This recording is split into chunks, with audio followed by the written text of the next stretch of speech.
So welcome to the board governance session on risk, cybersecurity, and ESG. Our speaker and guest today is Muralidharan Ramachandran, and he's a seasoned board director, technology strategist, and cybersecurity advisor with over 3 decades of leadership experience across industries. He has served as a CEO, CIO, CTO, and CISO, and now leads MR Advisory, guiding CXOs, boards, and startups on IT strategy, digital transformation, and risk management. He's recognized as amongst India's top CIOs, and he's a certified corporate director and ESG professional, bringing a unique blend of technical expertise and financial acumen to governance, innovation, and sustainable growth. He currently serves as an independent director on multiple boards, chairing committees on cybersecurity, IT, risk management, and ESG. So thank you so much for joining us today. And Thank you. this Thanks is a for giving me this opportunity. Thank you.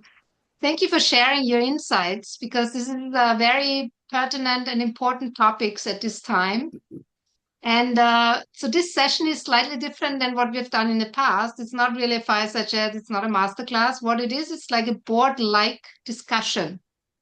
So Murali has kindly offered some examples that we want to discuss today, and we have shared the information in ahead of time with our audience in terms of what we want to discuss.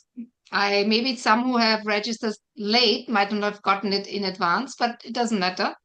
I think I would invite Murli to actually introduce the topics, and we go one by one. We don't have to go into any of the details. You can just give the broad outline.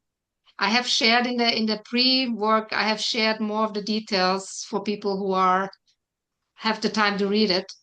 But now let's just focus on the topics. Great. And I think go let's ahead. do one thing. Yeah, Yes. thank you. Thank you very much. And first of all, warm welcome to all of you. It's a pleasure being on this session today and sharing my thoughts. I hope I'm audible. Clear? Yes. Great. So I think, yeah, what I think we talked, Sylvia talked about was trying to make this more interesting rather than just a monologue. And it will give a little bit more of a practical insights. And since obviously I come from a strong tech, cyber, and ESG background, I think these were the topics that we picked. What we also have done is picked up some of the recent instances or incidents that has happened. Okay, and we have tried to look at it from a perspective of giving some real life scenarios rather than just cooking up a hypothetical situation, right? And these are some of these things are obviously also things that some of you, at least in India, surely know about it, and otherwise globally as well. There has been quite a bit of attention around it. So maybe let's start out with each of the case study. My plan is that probably we spend about 15 minutes, 12 to 15 minutes around each of these case studies. And then probably we can leave the last 5 minutes if you have any questions. I did hear some comments around trying to know about how to get into boards or anything. But if there's anything that anyone would like to ask, more than happy to share my experiences around it. Right. So maybe should we get started with the first case study? Yes, please go ahead. Great. I think the first case study that we are taking is on a cybersecurity case, and I'm sure a lot of you would have heard about it. This is related to a recent cyber incident that happened in the second half of the last year, somewhere in August 2025, when Tata Motors Jan Jaguar plant, JLR plant in the UK got hit by a cyber attack.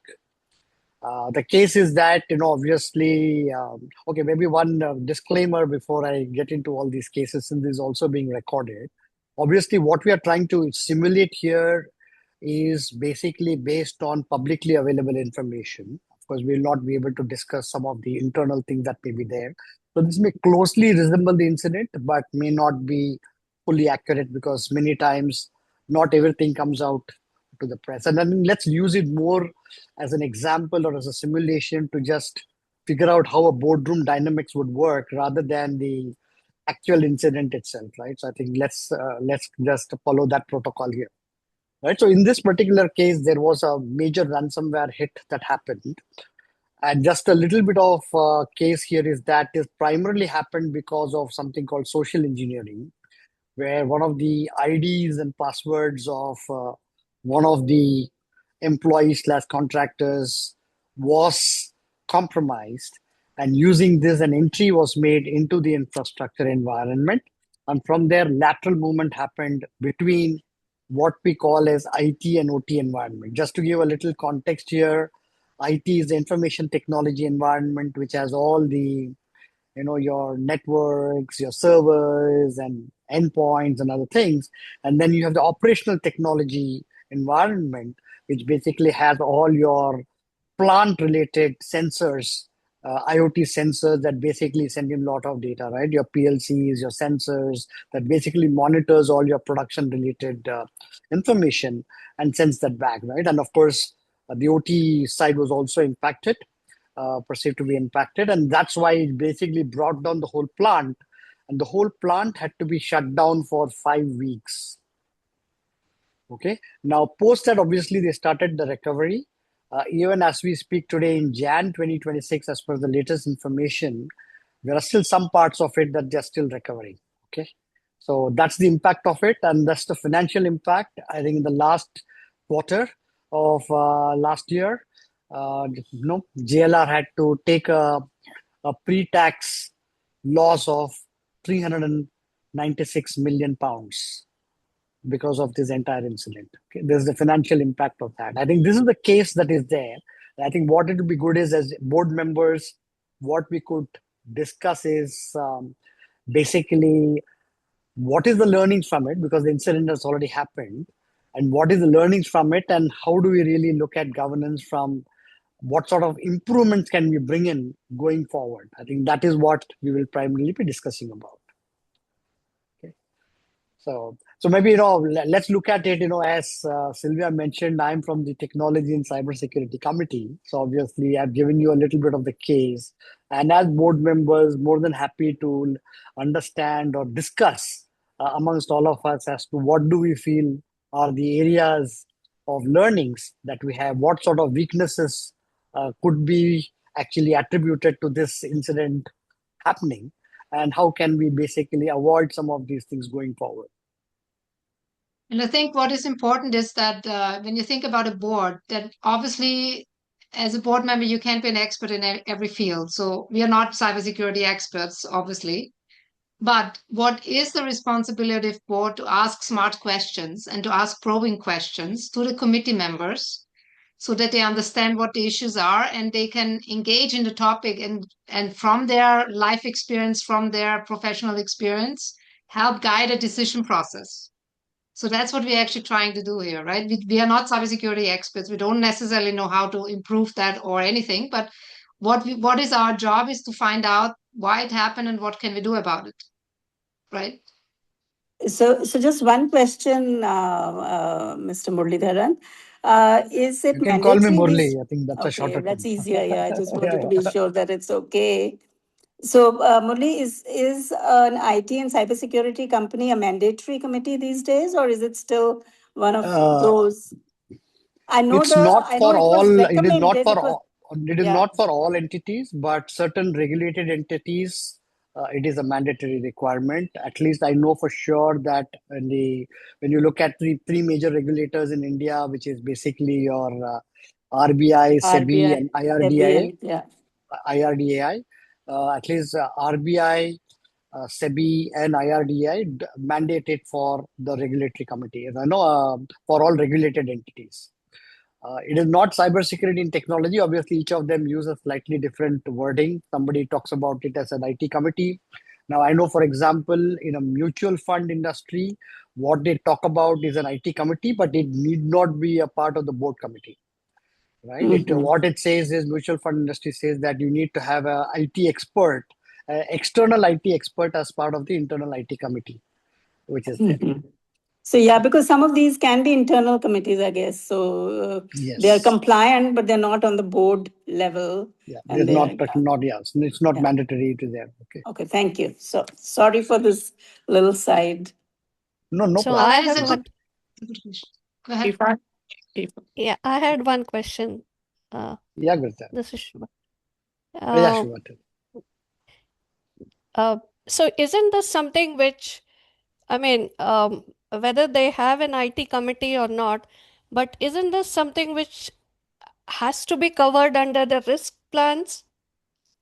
Yes. I So I mean, think in some, typically yeah, a absolutely. cybersecurity, I mean, I being from the engineering side and have done digital transformations, I mean, my question is basically, how does this get covered under the IT committee? Does it have come under the internal IT committees, or is it something which can come up to the board level? Because See, it will eventually come up to the cybersecurity board risks are level. very common nowadays. Yes. So obviously, given the risk, that is one of the top three risks in the board. Okay, and that's why certain regulatory entities are mandated to have this IT/cybersecurity committee. Now, for example, I'll give you my specific examples. In Angel One, okay, when I joined the board 4.5 years back, and I was invited because of my expertise in tech and cyber. And the vision of the chairman and founder at that point of time was to build a strong fintech environment, right? And there was a huge amount of investments that were happening in technology. So it was a non-mandatory committee. We didn't call it as IT committee. We called it as a Global Technology Council. So that was the Hmm. initial mandate that we started with, Hmm. right? But then obviously, a year and a half post that, when Hmm. SEBI, and this being a listed company is under the SEBI guidelines as well, Hmm. Hmm. SEBI actually came out with, and this is a stockbroking company, so they came out with a Hmm. specific mandate for qualified stockbrokers, which were all the Hmm. large stockbrokers in the country. And under the Hmm. qualified stockbrokers, circular, they Hmm. specifically made it mandatory to have this IT and cybersecurity committee. Yeah. Yeah, of course, then we converted into a mandatory committee. But yeah, this is a good practice that we did in terms of this. I'll give you another Hmm. board where I'm in there. I'm on the board of Bandhan Life Insurance. Hmm. It's under IRDAI. So it's not a mandate there to have an IT committee which is part of the board. Now, okay, so there, of course, it is part of the risk management committee. So I'm a member of the risk management committee there. And of course, I Hmm. focus a lot more on technology and cyber risks. Yeah. Right now, it depends on Yeah. the organization. Now, obviously, if large organizations believe that there is a lot of work, that is there, and that requires a lot of focus, because see, risk management Yeah. committee again focus on so many areas. And I can give Yes. you another example of where I was the IT and cybersecurity advisor to the largest private health insurer in this country, right? Hmm. Which is Star Health Insurance. So I did a Hmm. role about a year back, about 5-6 months back, a year long role as the IT and cybersecurity advisor to the MD and CEO on the board. So Hmm. there, even though it was not mandatory, there was an IT committee, separate IT committee, because of the number of areas that focus. It's again an 18,000 crore company, huge amount of transactions, and then risk committee may not be able to focus on it enough. Right. So more, see, again, you can see from a risk perspective, you can get it into risk management. But obviously, from a strategy perspective, if you want to have a digital first approach, you need to not just look at risk, you need to look at how is it you can use it for growth. Growth. Yeah. So risk management becomes very constricted or restricted to risk. So you Yeah. can always have an IT committee which looks forward looking from perspective of how do you use it for growth. Yeah, that's correct. Yeah. Got So it. it depends from company to company. Some of them are Yeah. regulated. Then of course there are some things which are there, but otherwise it's a best practice or depending on what companies really want to do. Right. Because cybersecurity attacks are becoming very frequent nowadays. Yes, and And I'm sure everybody would I, have seen just 4 or 5 days back also in the newspaper, it was there. There was a major, cyber espionage or cyber attack yeah. that impacted more than 37 countries, government and critical systems. Of course, India was not there in Yeah. that, but yeah, that was a global attack that happened about 5-6 days back. Yeah. So anyway, coming back to this particular case, maybe just as an yeah, example. may I Okay. say something? May I say something? Sure. Yes, Greta. Yeah, sure. So, from my knowledge and my understanding, first of all, in the board, we are not necessarily reviewing cyber controls, but we need to do everything from the governance point of view to ensure the business continuity on operational resilience. This is how we protect the shareholder value. Okay. Starting from this and continuing with the question that was like, what could the board have done to prevent this and what should they do now? From my point of view, first of all, the board should have had a cybersecurity risk framework in place, very well defined, that they would review it very often. And some of the points in there would be one, which are our mandatory crown jewel systems, applications. So you need to do the mapping of the crown jewel systems in the company. So you need to have a documented view of the SAP modules, which are critical for production, or the OT connectivity points, single points of failure, supplier dependency, all this. You need to have the mapping. Secondly, you need to define what is the risk appetite of the company, the cyber risk appetite, i.e., what is the downtime that's acceptable in hours and days, which production loss is tolerable, which systems are mapped to this. And then based on that, then you need to do an IT, OT, cyber maturity assessment where I would say some people say annually, semi-annually. Honestly, I would review that in a board quarterly just to keep everybody on their toes all the time. You should look at everything that's requested in a cyber maturity assessment, like segmentation score, OTP patching, feasibility, privilege access controls, and so on and so forth. And lastly, I would have a cyber incident reporting with business KPIs. So the committee should have, the board should have such a reporting, like time to isolate plant network, percentage of OT assets monitored, backup, restore tech success rate, and so on. I don't know, maybe they had this in place, but not knowing what they had in place and what they didn't, I would say that this is what they should have in place. They should have had in place. And then past this event, then obviously they need to require a IT OT security program. You need to have a OT security leader, OT cyber reporting, an independent external testing, and then you need to implement the cyber resilience as part of the operational resilience, and that's a whole other plan. So that's from my point of view. And you could also ask, lastly, an external assurance. So once you implement everything internally, then you can ask a third-party penetration testing, an independent review of the segmentation of the architecture, and the review of the privileged access and identity controls. Sure. Greta did her homework. Yeah, I'm But she passionate understands about this it. cyber I as am well. So passionate. Wonderful. That is So one awesome. of from what I have seen, Murli, that one of the things that that really companies need to make sure that everybody is vigilant. You know, whether you do it through training or you do it through sensitization, because you can have the best plans in place.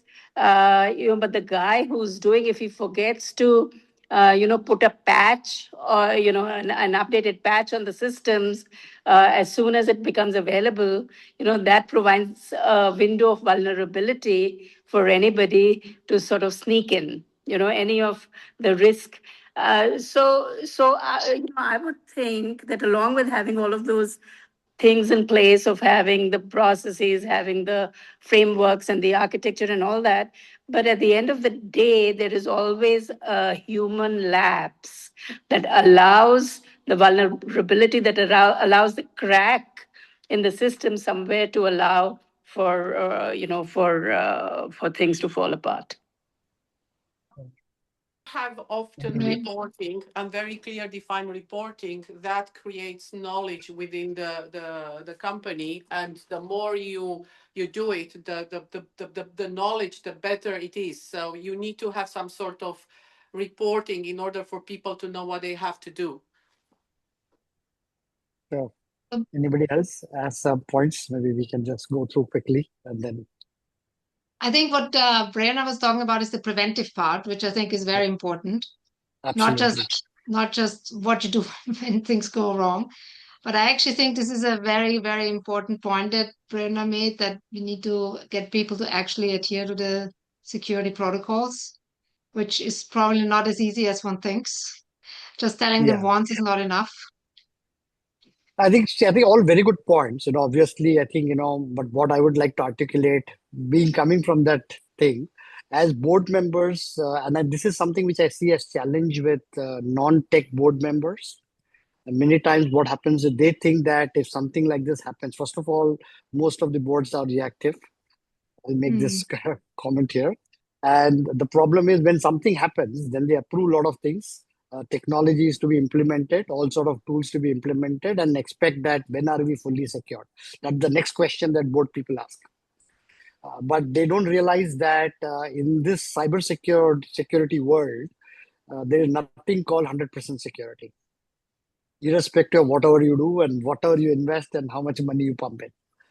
And therefore, at least I can just share my views. I am a firm believer of what I call as PPTG, right? It is people, process, technology, overarched by governance. Unfortunately, even though I'm a hardcore technologist, PPT is in the same order of importance. Technology problems are the easiest to solve, but organizations suffer, as you know, it has come out indirectly through all the discussions we have had so far. Lack of processes or gaps in processes or adherence to processes and people. The first P is people, and people are always the weakest link in the chain. Let me tell you that invariably, most of these attacks globally, this is just one case. You look at any of the cases of attacks, most likely it enters in through a vulnerability with an individual. In this case, also a social engineering or a phishing attack, something like that, which basically means they compromise the user's credentials, log into the system, and using that, then they crawl over the entire environment to slowly do the damage. So I think, so therefore, a lot of focus should be focused on, as rightly mentioned, how do you enhance the overall cyber resilience? And for that, work has to happen across each of these areas: people areas, process areas, and technology areas. So some questions that board can, cyber, committee members of board can ask is, what would stop us from operations? Going for what would be the trigger point that can bring our entire operations to a halt? And what are we doing about it? What sort of risks are there around this? What is the maximum tolerable downtime? That was, Greta had already mentioned that, right? What is the maximum tolerable downtime that we can afford? So that is basically keeping risk within the risk appetite of the organization, right? Again, of course, a lot of these are also intertwined, right? This is also linked with risk management and other things, right? From an identity and access management perspective, are you using multi-factor authentication? Because only passwords are easy to guess. And I'm sure all of us use banks and other things. We all use multi-factor authentication, right? Basically, it goes on the principle of what you have and what you know and what you have. So what you know is your password, which can be easily guessed. And what you have is some sort of an OTP or biometric or any of the other things which is instantly generated, or an authenticator, code or whatever it is, right? So some of these things makes that a little bit more stringent. Even after these things can go wrong, right? What is the entire identity lifecycle management? How are you managing your third-party risks? Because businesses always depend on third-party contractors, vendors, partners, suppliers. You're all integrated with all those things. And a lot of attacks takes place through supply chain attacks, which basically comes in through a vulnerability that exists in either your partner or contractor or somewhere of that side. So what sort of outsourcing policies are there? Now, these are the type of questions that needs to be done. And of course, it goes without saying that, there is some amount of board cyber literacy also that needs to be done, right? And that's where, as board members, we should always ask for or demand from the organization an update on what is the controls that they are doing, and given some amount of literacy that can be provided. These are all things that can be really done. Beyond that, of course, there are technical controls. Then, of course, we talked about people, process, and then there are a lot of technical control. Now, technical controls, as also rightly mentioned, You can't just keep doing everything because we have to keep two things in mind. We always have to assume that the attackers are always smarter than us. Because of today, there are only three types of organizations that exist. One is an organization that has been breached and they know they have been breached. The second is organizations that know they have been breached, but they don't know they have been breached and they have lost data. And the third is you're amongst the lucky few who have not been breached, but you can be breached anytime. And let me tell you, this year it is going to be AI versus AI. AI will be used to enhance your cyber, but the attackers also have access to the same AI tools. They will use AI to attack you much more diligently. The window for attack is just getting smaller and smaller with AI. Okay, so given that this is there, so you have no choice but to really look at how can you prevent attacks. So you cannot prevent attacks. The question is how quickly can you detect and how can you quickly react to minimize the damage. Now, strategies are there. That's going to be another lecture or a class by itself. Like one of the things that was mentioned is around identifying your crown jewels. Because one is, and why are attackers always more smarter than us? Because of two reasons. Number one, they have unlimited budgets. They are doing only this full time. As a CXO, you're doing 100 other things. You have a business to run. You have to do many other things. Their full-time job is only to attack. So they are doing it 100% of the time. Second is most of them are state-sponsored. I think I talked about that article that came about 5-6 days back in the newspaper as well. Right now, these are things that are happening. So you have to always assume they are going to be smarter because they have unlimited budgets, but an organization has limited budgets. You have to still deliver profits to the shareholders and other things. So they're always going to be smarter. So therefore, the board should always focus on how do you enhance cyber resilience and not look at whether we are perfectly secured or not, because it never happens. Right? I hope that was useful. Maybe we do need a class on cybersecurity, separate master class on this. Yeah. Thank you. So maybe let's move to the second. Let's get to the second point, which many in India have actually been impacted by. I don't know if any one of you has. I wasn't traveling at the time. My husband was just not traveling after the Indigo incident, but almost got caught there, but didn't. But I don't know if any of you guys got stuck somewhere. So let's move to the next incident. Yeah. So this case study is about, the recent thing that happened in November, December, where Indigo Airlines, which is the largest airline, I'm just mentioning this, I'm sure most of us know it, but the largest airline in terms of market share and other things, got into a problem on scheduling of their aircrafts. And, they had to cancel huge number of flights, which left a lot of customers or travelers stranded in airports and other things. Right? So this was eventually attributed to a particular flight duty rules that was basically released by the aviation ministry a couple of quarters before, which basically tightened I would say, the amount of work that can be taken from various crew members and other things, right? And that really resulted in a huge amount of outcry and other things. The board was under a lot of flack. I'm sure a lot of you would have seen a lot of posts and other things squarely blaming the board. The board had the who's and who of the best guys on the board, right? I'll not take the names here in this call.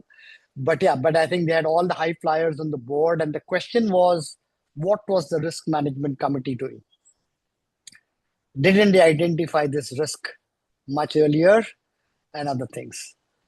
Okay, I'll just pause here. I'm sure the details were there. Maybe, would love to hear others' views on, again, how can we react to it in terms of what are the learnings from it and how is it that we need to address it to be careful going forward. And maybe some areas, what are the learnings in terms of identified weak areas? Maybe we can just focus on some of them, right? For example, very clear is risk management. From a risk management perspective, was this risk not identified about the impact that it will have on rostering? right? So similarly, there could be other learnings as well, which I would love to hear from others, so that we can always convert it into questions to the management, right, as board members. Yeah. So if I may, with regards to the Indigo case, right? So yes, of course, all the aspects that you mentioned, including scheduling, etc. But in some of these instances, there is also a theory around sabotage and some sort of foul play, right? So from a board standpoint, how do we tackle this? And it's more a open-ended question to that extent, but there are the sabotage theories and competition trying to bring you down, and foul play and those kinds of things, in which case you may have put all the required governances, not that it's going to be foolproof, but you will put the governances in place. You'll have your regular audits, but then how do we tackle something like this if it were to come up? I can respond to that. Obviously, that also is a risk that should be addressed. So as part of your risk chapter, you should also look at competition risk, if it is competition, right, or Yeah. regulatory risk, whatever And it is. especially if you're in a duopoly situation, literally. Yeah, Reputation Monopoly risk. situation. reputation. Reputation. Yeah. I think great. I think these are the things that comes up, right? Reputation risk. Okay, so did we map it to reputation risk? Did you map it to, let's say, regulatory risk? Okay, did you map it to competition risk? Yeah. Right. Within competition risk, you can always put it as sabotage or any of those things which could Yeah. happen. How resilient are you? Right. So these are all risks that anyway has to come in as part of the risk discussions in the risk management committee. Okay. Correct? Okay. Okay. Pavna had raised her hand. Thank you, Deepashri. Pavna? Thank you. Hi. I joined late, but interesting discussion. Mr. Ramachandran, one You can call me Murli. comment. I think. Yeah, thank you, Murli. One comment about Indigo was see, I work for an agri-science company, and every quarter we meet as a regional risk management team, and we have, I think, 35 or 37 risks laid down, and we scale it up, we scale down depending upon. So as Indigo, and as a person who is more interested in about the brand itself, see, they're in a duopoly market. It is a brand which is very prone to a lot of negative stories. Why is it that they did not foresee this particular risk? That's one question. It seems a little obvious that they did not see it. Second thing, if you follow the media stories, there are a lot of stories about how they knew about this duty to happen, this additional thing to coming in, the rules about how the pilots have to have longer risk and rostering and all of it, and so many other conversations which are against Indigo, which just make us question as to how did the risk management team not see this. That's it. On the other side, if yes they saw, and if they right now they managed to put things in place. I was listening to a documentary where they said for us to find pilots in India to get them trained and have them licensed, it's going to take the lead time is very long. So even if they fix the problem now, there could be another problem 6 months from now. So how is it that they're going to preempt a similar thing? What is the board doing to get some directions? And are they also going to step in at some point in time to talk about operations and etc. to ensure that there's more smooth flow? So I think there are a couple of questions Absolutely. in there. Okay, so from my point of view, Indigo as a brand and as a airline provider has grown phenomenally, but primarily on the basis of cost cutting, right? And there was one of the founders had also quit because the two founders did not have alignment on the way and just a couple of months ago the founder had sold all his shares and he'd exited from the company and didn't want anything to do with it because the other founder had a particular ideology on how to grow and how to this thing. So I think this was definitely known because this diktat was there. The government had put out these rules ahead of time, and it was a safety measure as far as the government was concerned. To give enough rest to the pilots, la la la la la la la, all of that. But it was clearly ignored. Now, the question that comes to my mind is that, the boards in this situation where the founder is literally, from what I know, from what one sees as an outsider, is like a my way or the highway kind of a person. So even if in the boardrooms no one has privy to what happened in the boardrooms, even if the board members might have raised some of these questions or people committee, because this was literally a people committee thing. If there were rules that govern your, so for instance, the labor codes that have recently come out, so everyone does need to comply to those are so the people committee would have known that. And who knows, I mean, these may have been brought up as risks, but the growth mentality sort of overtook, even if it was at the cost of being non-compliant and not recognizing that it could all blow up in your face one fine day. And sometimes it's okay. They still have bounced back. They had to pay just 22 crores of, this thing and of penalty, and they're back in action, and all of us are back using them because there's no other alternative, the Tina factor. So, maybe it's a very little price to pay, and the management and the board and the CEO are okay with this kind of a happening once in a lifetime kind of a situation.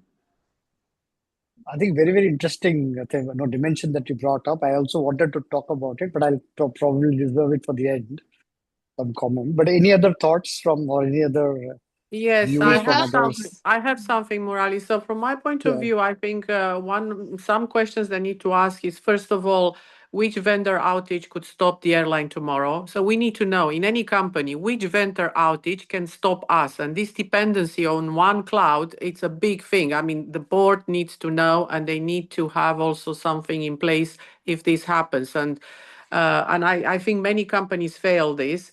Secondly, with regards to the regulatory thing, again, in the risk committee, you should have an overview of the regulatory deadlines that exist in the next 18 months and who owns the delivery, and have a risk impact analysis to see what could happen, what could go wrong. And thirdly, with regards to this pricing scarcity thing that they were accused of, maybe one lesson they should take from there are the pricing and capacity decisions auditable and legally defensible in court? These three questions I would have in any board. Absolutely. The question that I have, Murali, is how much is the board normally aware of people-related issues in the operation side? From some of the pilots, and I happen to know a pilot in Indigo, and also I read some notes about which were actually in the public domain from written by some of the pilots, that they were expecting this problem to occur at any point in time. I mean, Yeah. so which means that, and the reason they talked about it was because the pilots were actually not given a very decent treatment. They actually blamed the leadership for it. So my question is, I mean, how much is the board really aware of these kind of operational issues, people related issues? And isn't there any kind of process that kind of translates and brings forth these issues in front of the boards? Great questions. I think, in the interest of time, let me share my views on this. I think great points. I think a lot of good discussions and inputs. So very clearly, I think from this case perspective, one obviously is, why was it not anticipated, right? And what was the board doing, the committee doing? Now, even assuming, because we don't have full privy, because as I said, we are only looking at what is available in public domain. We don't know what's happened inside there. So even assuming that the risk management committee had discussed about it, because again, there is one more article which states that they had gone back to the aviation ministry and put in a recommendation stating that if this will have a major impact, the number of pilots that they would require is huge, and this is something that they will not be able to achieve. And they expected that, the government will basically give them a leeway of running it the way it is for a few more quarters. That was the assumption they made. Now, was this actually backed with strong conviction? Because they're even assuming that this was discussed in the committee, again, these are all ifs and buts, right? The question is, was the right questions asked as to how confident are we that this is going to happen? Now, just because you may have some board members who are, let's say, influential, in some of the areas, but again, it comes back to whether this can be really done or not. Now, on this particular point on employee and other things, of course, this is an NRC domain, right? The NRC committee needs to look at it. And of course, through the NRC, it always goes laterally to the board as well as risk management and other things. The question would always be, okay, how are we identifying employee satisfaction? Are you guys doing regular, employee ENPS, employee NPS and other things, right? And what are the scores? And can you slice and dice it by various cohorts within the organization? Now with AI and data and analytics tools being available, there is a lot of things that can be done today.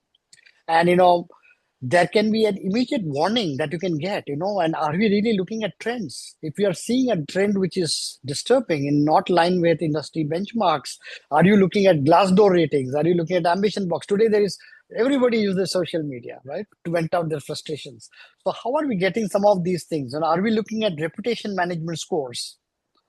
Now, these are all things that can, as board members, we have to demand from the organizations through committees, through boards and other things, so that we get a better insight into what is happening. Because obviously we are not management. We can't just go there and keep talking to every employee, right? Because we are at the most there between meetings. Of course, as independent directors with the liabilities that are there today, it is expected that you just go quarter to quarter or whatever is the duration for your board meeting, committee meeting, but spend more time to also look at it. I think, therefore, trying to get at some of these areas is also important. Now, one more thing which I didn't hear from anybody is this whole thing on communication. If you look at it, I think one of the areas there was severe failure was their inability to communicate effectively. When this happened, none of them from the management was there in front of customers. Even let's assuming that they had done everything. Okay, I'm taking the best case scenario where, let's say, they had done all within their wherewithal to address the situation. They expected government to give some extension, which did not happen. Everything happened. Where were they in front of the company? The situation. And I'll just compare this with what happened in the Air Crisis India management case, was very bad like that. right?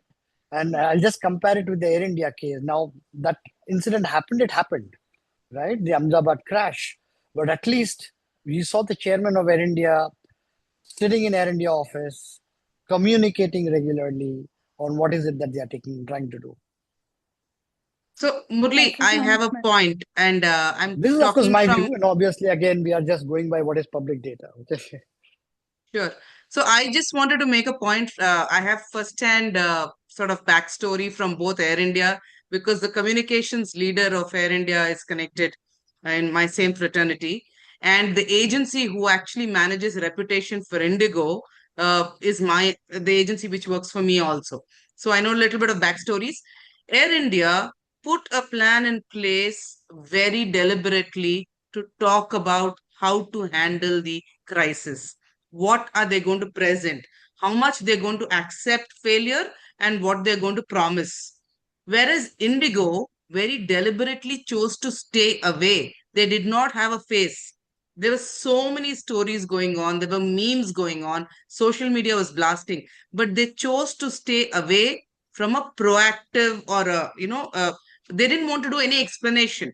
So that was a very interesting move. What prompted that, we don't know, but the Yeah. agency was literally told to stand down. So that's a very, whereas if one irate passenger and they have a whole crisis management story in place, but for this, they did not have a crisis management in place. They just allowed the story to spin. So that's a very interesting way of how a big brand like Indigo behaved. And I'll just end this with one, I will make this comment. It's a contrarian remark. See, unfortunately, in India, I think culturally we are very pardonable by nature. Okay, because I was just trying to look at the impact of this. Right, they of course lost market share in December when it fell from 64 to 66%, which has been their pre-issue market share to about 58, 59%. But the latest I saw is they are back to at 65% for January. Right. Of course, there are some impacts which there. The 22 crore fine is one part of it.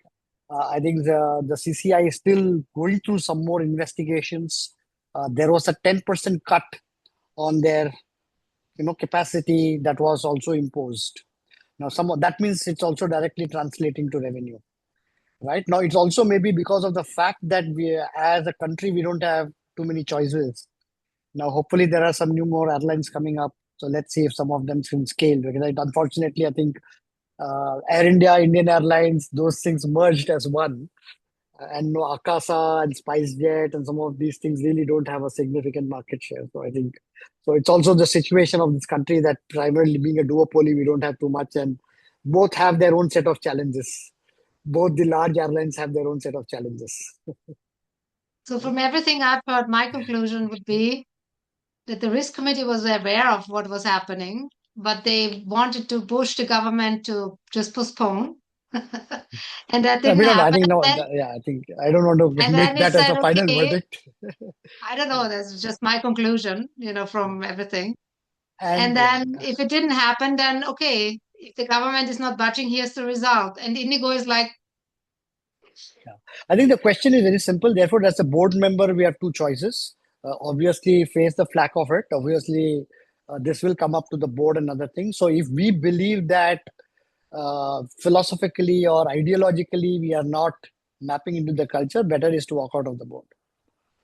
Right. yes, Second, obviously, is given that the liabilities are very high, extremely important that you ensure that if you are raising these questions, ensure that they are minuted in the minutes. So that tomorrow, if there is any investigation that happens, as an independent director, because again, going back to one question that we are not aware of how much of internal information is shared with the committees and the board, at least you can save yourself as an independent director if you have asked the right questions, because you're only liable to the extent that it is part of the board process. that's an important note to take. We always need to dissent. We have to be recorded in the minutes. And if information is not shared, that should also be very explicitly noted. Correct. Thank you. Okay, I know So, I don't know how much time we have because we are running out of time. let's ask the audience I'm that is okay here. if you want to, if you You want to want to take stick on another for 10 15 minutes, minutes. everybody, or do people need to leave? Shall we keep going? Yeah, Okay. I need to leave, Sylvia, but I need to step out. But very, very interesting conversation, and we can only learn more and just sharpen our skills around this with Mr. Muralidharan's expertise here. Thank you. Thanks Thank for you. joining. Thanks. Okay, so maybe quickly the third case, say first two are more reactive because we said that we are picking up some recent incidents that happened in the last 6 months. But the third one is more of a proactive stuff, right? Now, the question is about ESG, or I think a broader term should be sustainability. How do you really define the sustainability strategy?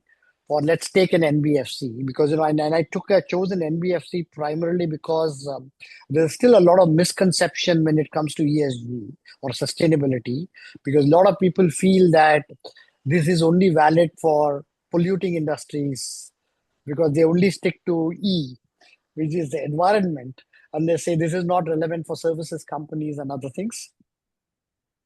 And therefore, obviously open to also get views of what the other people in this audience feel.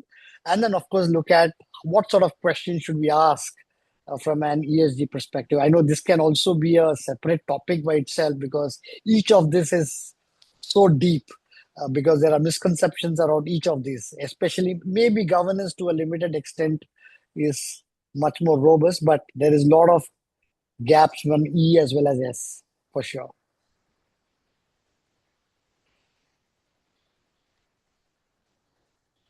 Would like to take the first shot.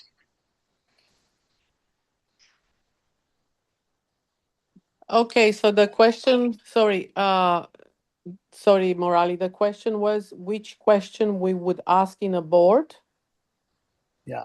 From a board's perspective, what are the right questions that we should ask With as we regards, go through with respect to sustainability of yes. the company, right? When you have to look at how matured is the organization from a sustainability perspective. Is a question on business continuity a question which will fit in here? A lot of times, because of natural or geopolitical causes, business continuity could be dropped. Supply chain, for example. Is that a question which can be It will raised come. under this It can section? certainly come because, of course, it will come under governance. Of course, it also comes under the other two committees because it's a risk. Business continuity, if business is hampered, like the JLR example, the first example, when 5 weeks production was hampered, was this something that was anticipated or not, right? So those things, or even in this Indigo case, okay, they dropped revenue. So what was the impact of that? And other things, right? So that can obviously be a question under the governance thing which is there. So again, there are questions that are there under E, S, and G. Right? Sure. The one other question I was thinking, and this is something which I heard about in Nestle, is about the entire greenwashing. A lot of times, companies right now are looking at solutions, like for example, Biodiversity Act. They ensure that they are sort of adhering to the biodiversity rule by doing something which looks correct on the face of it. But if you look at it background, so that's something which I don't know, should a board ask about it or should the Absolutely, CX? absolutely. Yeah. Okay. So maybe just to harness, let me put some 3-4 areas where this is there, right? I said it's an NBFC. So first of all, is it tied to the business model and strategy? So there are questions around that can be asked, right? The second area where questions can be asked is around our entire operations, right? Which is around credit that they give, the risk and capital implications about how it will get impacted. Operations will get impacted by sustainability as a strategy which is there, as a purpose that is there, right? The third one obviously would be responsible lending and social impact. Okay, so are you really what sort of projects are you investing in, other things, right? The fourth could be governance and accountability. Now, this is also as an enterprise. One is on the business side as to what is it that you're doing. Being an NBFC, let's say, for example, would an NBFC lend to a company that is working with marijuana and other things? Okay, is it tied to something which you would try to with purpose? Okay, or it is just that you're making money, so it doesn't matter, you will fund it. Okay, so that is the question that goes about responsible lending and other things, right? Just as an example. And then, of course, the last thing apart from governance and accountability will be around data disclosures and reputation, right? And that what you talked about greenwashing. Are you really presenting the right data? Are you massaging data to showcase that? It is like you're dressing up your financials, right? Like you have all this financial jugglery. You can actually do it across, even from an ESG perspective, right? So again, from an environment perspective, there's scope 1, scope 2, scope 3 emissions, right? From an emissions perspective, are you really looking at it in the true sense? Are you really measuring it across? Or are you just doing some things hypothetically and then, trying to create a hype out of it? Right? I think those things are there. And of course, for each of these areas is what we can ask questions, and more than happy to get views. Of course, in the interest of time, I said, okay, let me just give some What 4 about 5 areas. what about new technologies? I mean, doesn't that come under the sustainability this thing? Absolutely. Sustainability will also come about, how technology, digital transformation also helps you becoming more leaner, okay, becomes, much more sustainable. Okay. Obviously, there's a flip side to it also. Okay. The flip side is, especially now with AI, a lot of GPUs, the NVIDIA's market cap has shot to over $1 trillion and other things, right? Now, AI is also creating a new issue because the processors that these guys used tremendous amount of power and cooling. So, for example, Google had in their initial net zero commitment, given that they will actually be able to do it around 2028 or 2030. Now, because the sudden spurt in the last couple of years with AI data centers, there's tremendous the amount of, I would say, carbon that they are generating, emission that they are generating because of these data centers has gone up. And now they are not able to stick to that commitment. Now they are deferring that commitment. Like India has committed 2070, right? And what Mr. Modi has done under the Geneva Pact that was there, right, on sustainability. Google and Microsoft are actually buying power plants. Yes. Okay. So, questions could always be, from an NBFC. So NBFC is, first of all, is as a business, how are you doing this, right? The question is the core, what is the core lending and investment strategy for the company? That could be a question to look at, are you really looking at sustainability as one of the criterias in your investment strategy?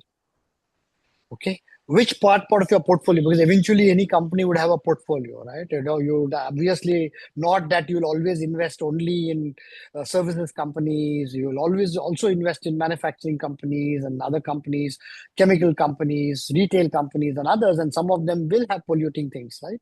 Which are there. Now, how are you really compensating through controls there? Or what sort of risk management are you doing around practices that are followed by these portfolio companies to ensure that they are taking care of sustainability, right? While they may be doing effluents and other things, are they recycling it? Are they taking care of the circular economy from that perspective of taking care of using this, recycling it, and then, of course, separating it, and then taking care of proper disposal of, let's say, the effluents and other things, right? So a lot of those questions would come in. And because some of these things also is just not about during the time of investment, it's also about continuous monitoring, because once you do a lending, you will have to continuously keep monitoring the performance. Are you just monitoring financial performance? Okay, to look at your risk of potentially they getting converted into NPA? Or are you also looking at sustainability parameters? Because it could suddenly become an NPA because of some, let's say, if they are polluting and other things. I think there was this thing which is there on Piramal. I think there was this case, today's newspaper I read about Piramal chemicals. I think, so they are under a lot of scrutiny because of the effluents that they are actually doing. And there is a big case that is going on of potentially stopping their production. Now, if this, like in Indigo, somebody comes and stops your production because of, let's say, not following sustainability norms and regulatory embargo comes in, then suddenly you will say that could get converted into a huge amount of reputational risk, trust issues, revenue risk, and a lot of those things could convert it into a potential risk to your portfolio. Question for me is, how strong is the government really enforcing those rules? Because I think this is where the Indigo case also is like, okay, there's certain rules, or even like filters on coal plants and steel plants and all these things, right? There's mandatory filters required, but how often are they getting checked? Are they getting checked at all? Is actually anybody adhering to those rules? And is the government enforcing it? And how much is the board playing to the fact that maybe the government is not checking on it? Yeah, I think those are things that are always there, right? I think obviously, so again, the question is obviously as a board, we have to do what is right for the company, right? The board is responsible for the strategy of the company. You cannot support underhand dealings and other dealings that may happen to cover up some of these things, right? So that is where you need to really look at what is the ethical, boundaries that the companies follow, and whether are you actually within those moral and ethical values, and if not, better is to come out of the board unless you are also aligned to it. right? So I think that's where the I entire thing absolutely happens. agree. And also I would see that the company's long-term interest is to actually do the right thing. Short term, yes. So short term, it's profit and everything. But actually, if you don't do the right thing in the long run, you will also go under as a company, even if short term it gives you more profit. So I would always argue for a long term perspective on those kind of things. Absolutely. And doing the right thing now will give you a long term, better position. But Yeah. just looking at all the air pollution that is happening around India, obviously there's a lot of factories, a lot of plants, a lot of things you're not adhering to government regulations, and nobody's actually doing anything about it. Yeah. So that I feel is the responsibility of the board also to take, to Long-term make view sure, and yes, not that they look have at a long-term short-term. Yeah. view. And to basically look at all the stakeholders, right? And as independent directors, I think it is our fiduciary responsibility to protect the minority shareholders as well as the other stakeholders of the company, because that's Yes. where the risk is, right? Especially in founder-based companies where the founders, market or will say stake in the company is pretty high, there could be a tendency of decisions going in a way that there is a bias towards the interest of the founders. Okay. But how do we really look at long-term sustainability of the company, protecting the minority shareholders' interest and other stakeholders? Okay, and that's where, at least, there's a great thing about what JRD Tata once said. It's basically, and this was way back when he created Jamshedpur and other things, right? This was more than 100 years back. When he actually took at, the business exists for its ecosystem and not just to make profits. It's about the stakeholders, the ecosystem stakeholders, not just the shareholders per se who are the financial shareholders, but also the ecosystem. And that's why Tata's built a lot of these colonies, right? Where they actually took care of all the things. While factories were there, they created housing units, they created schools, colleges, hospitals to ensure that the overall protection happens. That was the vision of Mr. JRD Tata, just as an example to really talk about so long back itself. That was the vision that he had. Also, on an ESG perspective, that is actually a fantastic model because just even the transport cost that is cut, transport emissions, people living together in this kind of social communities is also a social aspect that is taken care of. So anyway, Yeah. there's a lot of Okay. I think benefits to otherwise we that. can keep going on. I'm sure I'm eating into dinner time now, especially for people in India. I see most of them are in India. So Yes. Thank you so much, Murali. It was wonderful to have you. anything else from anybody? Any questions anybody has? I'm more than happy. And because I'm sure otherwise we can always connect one-on-one as well. Yeah. Thank you very Thank so you. much. This was a very Thank you. interesting and knowledgeable discussion. I Yeah. think we gained a lot from this. Thank you Thank you very so much. Thank you much. very much. Thank Thank Thanks for you. Have a joining great today, evening, everyone. everybody. Thank you. Have you. a good Thank you, evening. everybody. Thank you. Good evening. Thank Bye. you. Thank you. Bye-bye. Yeah, bye. Bye.